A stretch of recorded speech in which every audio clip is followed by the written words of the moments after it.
The title of this video is Recency with respect to references. Now, this comic is based around the recency effect, where you've had an interaction with your manager, it's gone really well, then they've turned around and said, I'm now going to evaluate you and evaluate your performance for the year. Now, you've just had a great interaction with them, it's been fun, that's currently top of mind for them, and they give you a great review. But say you've just had an argument with them and they turn around and say, we're now going to evaluate you. Well, it's not really a space you want to be in. But the recency effect means that people are biased towards their most recent experience of things. People think the latest article is the best article. Well, that's not necessarily true. It's just later. But you do want to keep track of the evolution of the field. When you cite things, you should not just be citing within the last 2 years, because that shows that you're not actually finding the good articles back further than that. And there are plenty of good articles that have been published for hundreds of years ago.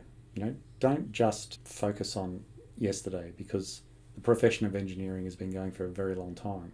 Nevertheless, you do need to show that you're keeping up with developments. So you've got that tension. Let's get into that in a little bit of detail. So obviously the publication has to have a date or a revision date. If it doesn't, you don't know where it is in the field. When did it come about? Was it before this development or after this development? Scholarly source always has a publication date. How recent are the publication dates in the bibliography? If it's more than 20 years ago, well, are they really on top of the field? Has the information been revised, updated, or retracted? Is newer information available? Maybe this bit of work's already been done. So you need to demonstrate that what you're doing is novel, and to do that you need to find a certain percentage of articles which are new, to demonstrate that somebody else hasn't got to it first. There are a number of examples in history where two people have come up with the same idea at the same time, pretty much. There's some modern examples, but I won't go into that now. But it's on you to at least look around and show that nobody else has published in this area recently. Now, it's quite possible that many smart people are out there, all following the same process, all trying to figure out the gaps. There's thousands of researchers in the world, all doing research. So it's quite possible that there's redundancy in terms of many people doing the same things. But it's on you to demonstrate that your work is novel and to get it out there first. So you need to think about how fast the field is changing as well. Medicine and technology change unbelievably fast. So if your particular field is evolving really quickly, you need to really think about your distribution of articles from close to your publication date. If you're working in the ancient history space, however, it doesn't matter what articles you include based on their age, because any article is relevant, and from thousands of years ago, that's fine. History has that advantage. Generally, there's about 30 citations in an engineering journal. So a question that I've been asked many times is, should you cite an article that has been cited 1,000 times, or cite its more recent descendants, or both? Well, let's think about this one. So if you cite the article that's been cited 1,000 times, then you're referring to something that's well known in the field.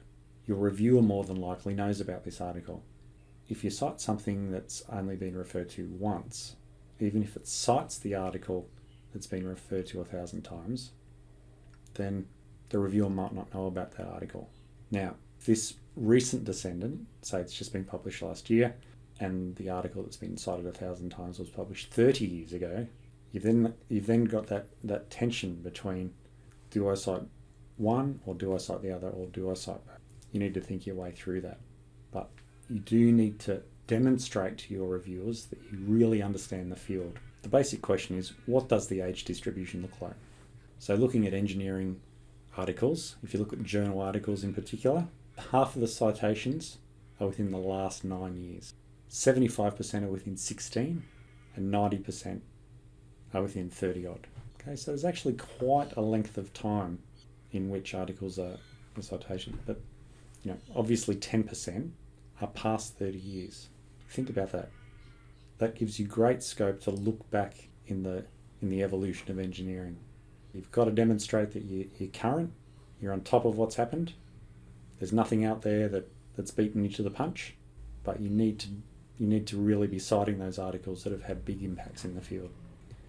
In terms of citing theses, now I'm distinguishing here between the average citations for a master's thesis versus the average citations for a PhD dissertation. Incidentally, this is from Western Michigan University. You'll see that in computer science, the average citations per dissertation is reasonably high, whereas in civil and construction, the average citations per master's thesis is reasonably high. So have a look at those numbers based on your particular field. It's interesting. A question that I've often been asked as well is, should I cite myself if increasing your citation count is important? Well, it's kind of frowned upon because it's like saying, well, my work's so great, I'll refer to myself as often as possible to make my work look better. It's seen as a vain attempt in self-advertising. Nevertheless, everybody does it at some point because most of the work you do later in your career actually builds on some of the work that you've done earlier in your career. It's unavoidable. Keep this in mind. One study found that article with one author receives about one bit over one self-citation on average, but articles with 10 authors receive 6.7. For those of you who become early career researchers, that means working with a big team actually helps build your citation count, particularly early in your career. So this is a little bit fraught, and reviewers will hone in on that if they see that the author's citing themselves, and they'll really take a bit of care to work out, are they just citing themselves because they want to cite themselves and get their citation count up? Or is there actually a really valuable contribution in this author's previous paper that refers through to this paper? They have to ask that question, and don't get caught out, because one of the first things they do is they look to see how many times you're citing yourself. If you're citing yourself 20 times and the papers are irrelevant, they won't look further. So be careful about that one. Now, this was a clever example of a couple of editors trying to beat the system. So 2 journals, the red and the blue, over 2 years. They know that journal impact factor takes 2 years to get up. And so both journals cited all of the publications in the other journal. Now, somebody found this effect and went to the trouble of doing the work on all these, and there was an investigation into it, and the journals, I think, were discontinued. But this was really taking self-citing to it the next level. It wasn't done by the authors themselves, but at the next level up the chain to try and elevate the ranking of the journal. There are all sorts of games out there.